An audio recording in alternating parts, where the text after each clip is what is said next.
오늘 본문이 시작되는 요한복음 13장은 2장부터 12장까지 7개의 표적을 통해서 말씀하신 표적의 책이라는 첫 번째 단락을 지나서 마지막 후반부 The Book of Glory라고 부르는 The Book of Science가 지나고 영광의 책이 시작되는 첫 본문입니다. 1절에 보면 유월절 전에 내일 새벽에 겟세마네에서 예수님은 체포당하고 오전에 십자가에 처형될 겁니다. 그 전날 밤 목요일 밤입니다. 이 유월절은 예수님이 유월절 어린 양 희생 제물이 되셔서 십자가에 죽으시는 바로 그 유월절이죠. 예수님은 세상을 떠나 아버지께로 돌아갈 때가 이른 줄 아시고 세상에 있는 자기 사람들을 사랑하시되 끝까지 사랑하시니라. 이렇게 영광의 책이 시작됩니다. 요한이 이 요한복음을 쓸 때는 이 사건이 있은 지 50여 년이 훨씬 지난 후였습니다. 수십 년이 지난 후에도 요한은 예수님이 세상에 있는 자기 사람들을 사랑하시되 끝까지 사랑하셨다, 이렇게 기억하고 있습니다. 요한은 예수님을 끝까지 자기들을 사랑해 주신 분으로 기억하면서 살았어요. 여기서 끝까지라는 말은 두 가지 의미가 있는데, 하나는 시간적으로 보면 끝까지, 죽기까지, 목숨을 바치는 그 순간까지 하면요, 이렇게 볼 수 있고요. 또 하나는 단순히 시간적으로 끝까지일 뿐 아니라 질적으로도 끝까지입니다. 최고의 수준으로 더 이상 사랑할 수 없을 만큼 사랑의 끝까지 전부를 쏟아부어서 세상에 있는 자기 사람들을 사랑하셨다, 이렇게 말씀하고 있습니다. 우리는 오랜 시간이 흐른 후에 어떤 사람으로 기억될까? 우리 자녀들이 우리 아버지는 이런 분이었지, 우리 어머니는 이런 분이셨지 라고 기억할 때 우리 자녀들은 우리를 어떻게 기억할까? 우리 교우들과 우리 동료들, 이웃들은 우리를 어떤 사람이었다고 기억하면서 살아가게 될까? 2절에 보면 마귀가 벌써 가룟 유다 마음에 예수님을 팔려는 생각을 넣었습니다. 여러분, 마귀는 우리의 생각 속에서 역사해요. 예수를 팔아버리자는 생각을 가룟 유다 마음에 마귀가 집어넣었어요. 자, 이제 가룟 유다는 어떻게 해야 할까요? 예수님을 팔려는 생각을 가룟 유다에게 넣었어요. 자, 그럼 가룟 유다는 어떻게 해야 돼요? 그림으로 정답을 보여드리겠습니다. 이게 정답입니다. 마귀가 생각을 우리 머릿속에 집어넣는 것은 새가 날아가다가 싼 똥을 우리 머리에 맞은 것과 같은 거예요. 새가 날아가다가 싼 똥을 머리에 맞으면 우리 어떻게 해요? 네, 그렇게 하시면 돼요. 마귀가 우리 생각 속에 마귀의 생각을 집어넣었어요. 예수를 팔아버리자. 그럼 어떻게 하면 돼요? 새가 날아가다가 싼 똥이 머리에 떨어지면 머리를 감아서 깨끗이 씻잖아요. 새가 날아가다가 싼 똥이 내 머리에 떨어지는 건 내 잘못이 아니에요. 그럴 수 있어요. 그런데 그 새를 방치해서 내 머리에서 둥지를 트고 계속 똥 싸고 살도록 방치하는 건 내 잘못이에요. 왜 마귀가 준 생각을 방치해서 마귀가 내 머릿속에서 둥지를 틀고 똥 싸면서 계속 살도록 방치하냐고요. 가룟 유다면 예수님에게 상담을 요청해야죠. 예수님, 저한테 시간 좀 내주세요. 저는 도무지 예수님이 이해가 되지 않습니다. 왜 죽으시려고 하십니까? 예수님이 이스라엘의 구원자요 온 세상의 구원자 아닙니까? 예수님이 그렇게 처형당하면 이스라엘은 로마로부터 계속해서 압제당하지 않습니까? 이스라엘의 회복과 구원은 어떻게 됩니까? 로마로부터 우리를 해방시켜 주시고 이 악한 세상을 구원해 주셔야지. 예수님 그렇게 십자가에서 죽으시면 어떡합니까? 화가 나서 견딜 수가 없습니다. 자괴감이 듭니다. 3년 동안 내가 예수님을 이루려고 쫓아다닌 게 아닙니다. 예수님이 왜 죽으시려고 합니까? 물어야죠. 가룟 유다만 이런 생각이 있었나요? 12제자 다 똑같았어요. 제자들이 예수님을 따라다닌 것은 예수님이 메시아 왕국을 건설하면 예수님을 도와서 이 땅에 하나님의 나라를 건설하고 이스라엘을 구원하는 메시아 왕국에 이스라엘 회복에 자기의 인생을 건 거잖아요. 이해가 안 됐어요, 제자들은.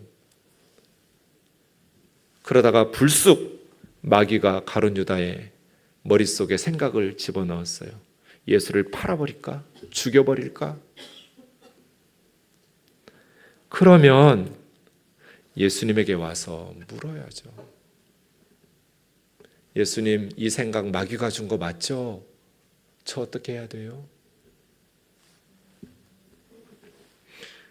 살다 보면 마귀가 저와 여러분의 머리에 생각을 집어넣을 때가 있어요. 그때 잘 감으셔야 돼요. 깨끗하게. 2절에서 이미 가룟 유다의 마음에 예수를 팔려는 생각을 마귀가 넣었어요. 그리고 3절에 저녁 식사 최후의 만찬이죠. 그때 예수님은 두 가지를 아셨어요. 첫 번째는 하나님 아버지께서 모든 것을 예수님 손에 맡기신 것을 알았어요. 이건 무슨 뜻이에요? 절대 주권이에요. 신적인 절대 주권을 아버지께서 예수님에게 맡기신 것을 아셨어요. 두 번째는 이제 예수님이 하나님으로부터 오셨다가 하나님께로 다시 돌아가실 것을 아셨어요. 영광스러운 하나님의 자리로 복귀하실 것을 아셨어요. 그리고 세족식이 시작되잖아요. 가룟 유다는 예수님을 팔려는 생각을 가지고 있었고, 예수님은 하나님 아버지께서 절대 주권을, 모든 것을 예수님 손에 맡기신 것을, 그리고 이제 하늘 영광 보좌로 복귀하실 때가 되었다라는 것을 아셨어요. 그런데 세족식이에요. 충격적인 행동이에요. 근데 예수님은 왜 제자들의 발을 씻어주셨을까요? 세족식의 이유가 뭘까요? 예수님의 충격적인 행동 때문에 제자들이 아주 괴로웠을 거예요. 베드로 차례가 되니까 주여 주께서 제 발을 씻으시나이까? 무슨 뜻이에요? 안 됩니다죠. 강한 거부예요. 주님은 내가 지금 하는 것을 너는 지금은 이해 못할 텐데 나중에 후에는 알게 될 거다. 베드로에게 이해를 요구하신 것이 아니라 순종을 요구하셨어요. 지금 이해 안 될 거야. 내가 왜 이러는지. 그렇게 말씀하셨는데도 베드로는 주께서 절대로라고 번역해도 되고 영원이라고 번역해도 돼요. 영원히 내 발은 못 씻깁니다. 절대로 내 발은 씻을 수 없습니다. 안 됩니다. 어떻게 주님이 내 발을 씻습니까? 그때 주님이 내가 너를 씻어주지 않으면 너는 나와 상관이 없다. 이 일은 단순히 위생과 청결에 관한 문제가 아니란 뜻이잖아요. 근데 발 씻는 거하고 예수님하고 상관이 있고 없고 하는 거하고 무슨 상관이 있어요, 여러분? 우리는 베드로의 마음을 이해할 수 있어요. 우리라도 그 자리에 있었으면 베드로처럼 다른 제자들도 생각은 똑같았어요. 아유, 예수님 내 발 씻어주니까 좋다. 그렇게 맘 편히 발 내미는 제자가 누가 있었겠어요. 그런데 주님은 내가 너의 발을 씻어주지 않으면 너는 나랑 상관이 없어. 이게 무슨 말씀일까요? 이 8절의 말씀을 다시 보시면 내가 나와 상관이 없다라는 말은 원문으로 보면 5단어로 이루어져 있습니다. 이 5단어를 직역하면 너는 나와 함께 메로스를 소유할 수 없다 이렇게 돼요. 내가 너를 씻어주지 않으면 너는 나와 함께 메로스를 소유할 수 없다. 근데 메로스가 뭐냐면 어떤 부분 혹은 몫이나 상속, 유업 이런 거예요. 그래서 여기서는 하나님 나라, 천국의 유업을 소유할 수 없다는 뜻이에요. 내가 너를 씻어주지 아니하면 너는 하나님 나라에서 너의 몫을 나와 함께 소유할 수 없다. 너에게 주어질 부분을, 너에게 주어질 유업을 나와 함께 소유할 수 없게 된다. 구원받지 못한다는 뜻이에요. 그러니까 이건 위생과 청결의 문제가 아니에요. 마지막 죽기 전에 제자들 발 한번 씻어주자는 게 아니에요. 바로 직전에 있었던 성찬식, 받아 먹어라. 너희를 위해서 찢어지는 나의 몸이다. 포도주 받아 마셔라. 너희를 위해서 흘리는 나의 피다. 이것이 단순히 먹는 얘기가 아니잖아요. 십자가 사건을 연극처럼 가르치는 거잖아요. 세족식도 똑같아요. 내가 너의 더러운 발에 먼지와 때를 씻어주듯이 내가 너의 죄를 씻어줄 거야. 세족식은 성찬식처럼 예수님의 십자가의 대속의 은혜를 연극처럼 가르쳐주는 사건이에요. 그래서 성찬식이 십자가예요. 베드로야, 내가 네 발에 더러운 때를 씻어주듯이 내가 내일 십자가에서 못 박혀 흘리는 나의 피는 너의 더러운 죄를 씻어줄 것이다. 내가 너를 씻어주지 않으면 네가 나를 3년 동안 도와주고 네가 아무리 열심히 나를 섬겼다 할지라도 너는 하나님 나라의 유업을 받을 수 없다.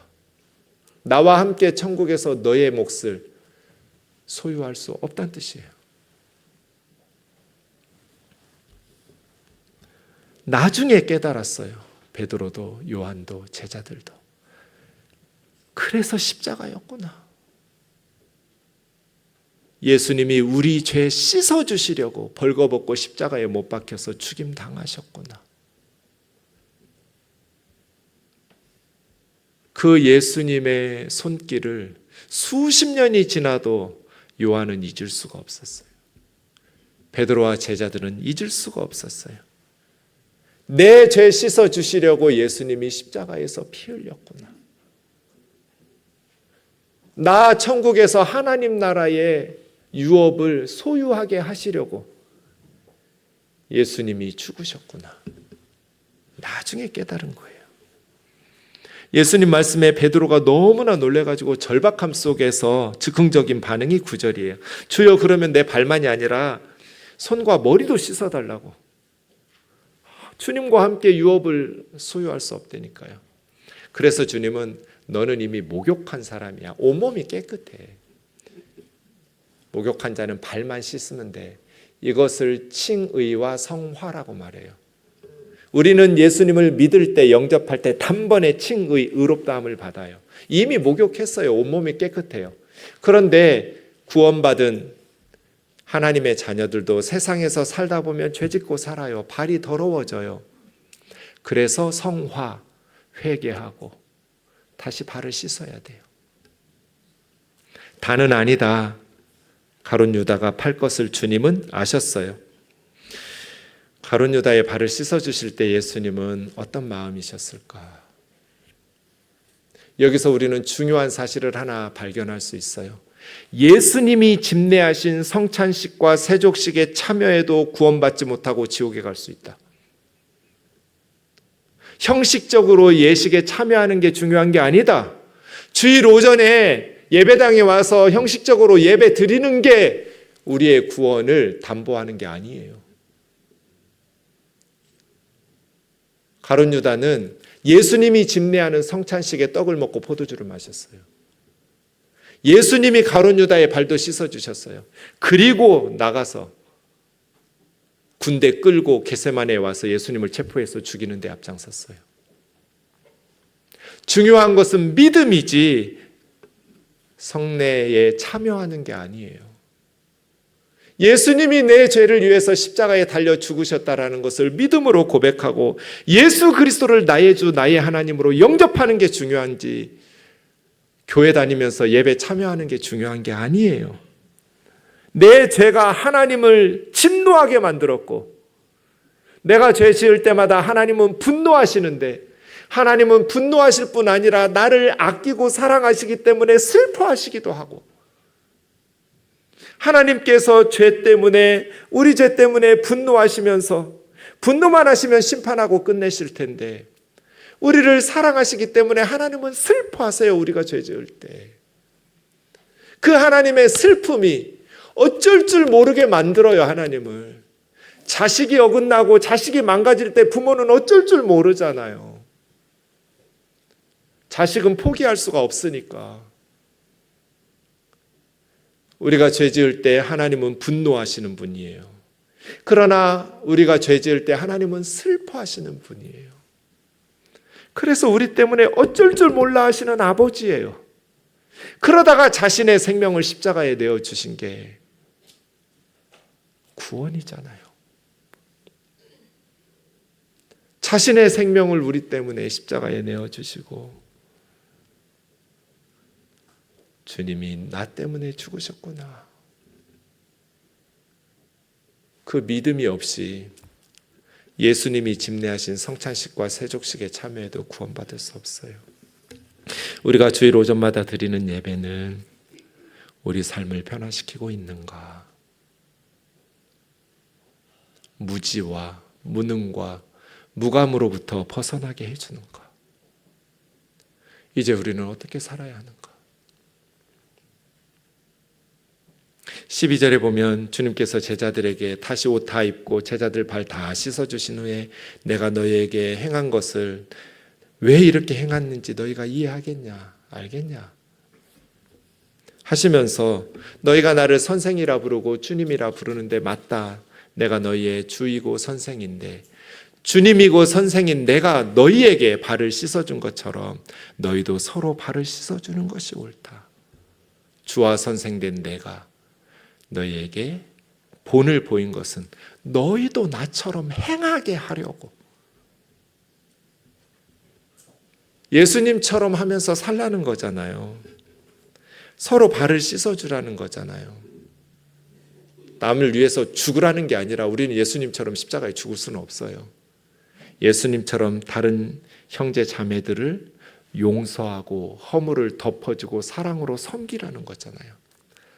세족식은 수련의 프로그램이 아니에요.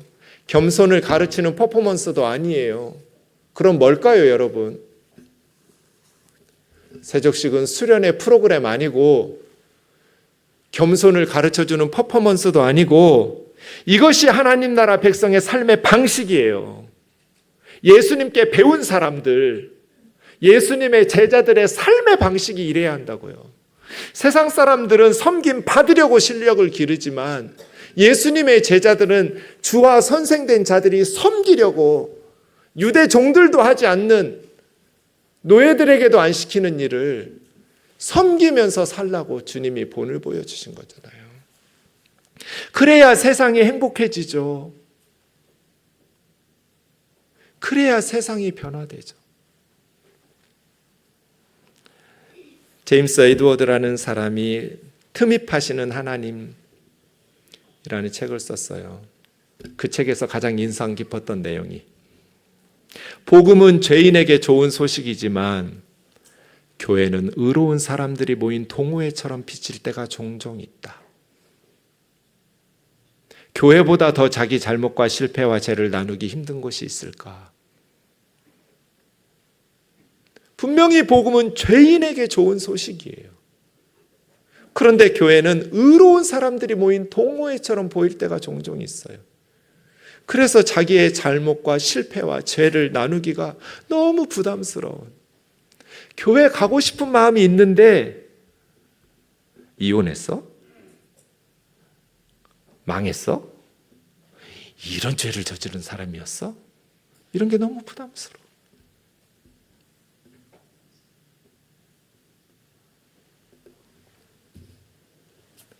예수님에게 배운 제자들의 공동체라면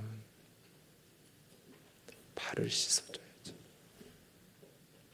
우리 죄가 작아서 예수님이 우리 발을 씻어주셨나요? 아니잖아요. 1만 달란트 빚진 자들이잖아요. 물론 우리에게 잘못한 사람들이 100데나리온, 1데나리온이 하루 노동자의 품삯이니까 작은 돈은 아니에요. 100일 치면 엄청난 당시로는 큰 돈이에요. 그런데 우리는 1만 달란트 빚졌잖아요. 예수님에게 용서받았잖아요.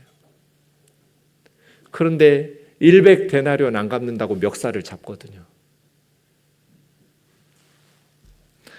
요한일서 3장 16절 같이 읽겠습니다. 시작.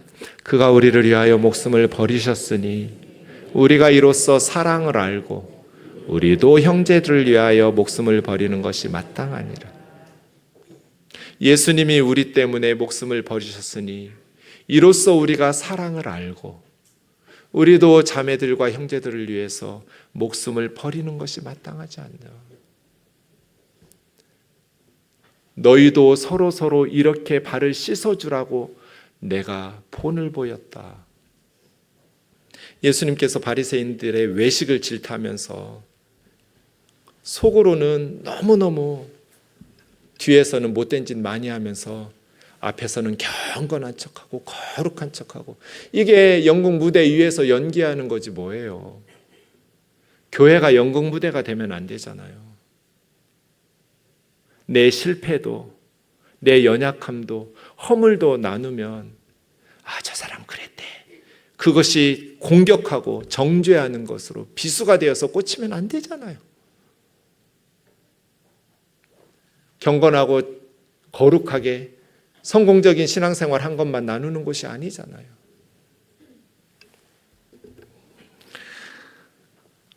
그가 우리를 위하여 목숨을 버리셨으니 우리가 이로써 사랑을 알고 우리도 형제들을 위하여 목숨을 버리는 것이 마땅하니라.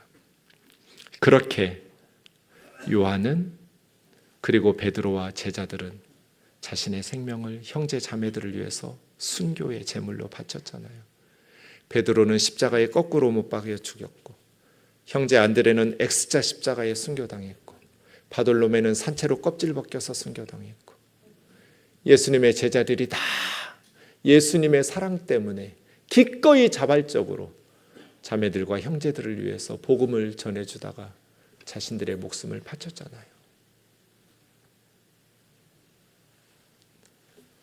지난 주일에 당회에서 중동의 전쟁 때문에 결의를 하고 중동에 있는 우리 선교사를 한국으로 데려오도록 결정을 했어요. 제가 주일 저녁에 연락을 했어요. 교회에서 돈 다 대줄 테니까 아이들 데리고 한국으로 오라고. 그랬더니 기도해 보고요 하더니 며칠 동안 연락이 없어서 기다렸는데 수요일 밤에 연락을 해서 줌으로 화상으로 대화를 나눴어요.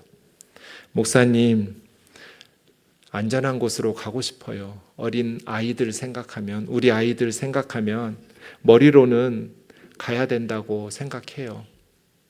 근데 이곳의 선교지의 아이들 때문에 지금 떠날 수가 없어요. 기도해 주세요. 누가 이 선교사들에게 이런 마음을 주었을까요? 돈 다 대준다는데, 자기 자녀들이, 어린 아이들이 둘이나 있는데 매일 미사일 날아간다고 사이렌 소리가 들려요. 그런 위험한 땅에서 선교지의 아이들에게 지금 떠날 때가 아니라는 거예요. 이 아이들을 양육해야 된다는 거예요. 예수님이 우리를 위하여 목숨을 버리셨으니 이로써 우리가 사랑을 알고 우리도 형제를 위하여 목숨을 버리는 것이 마땅하니라.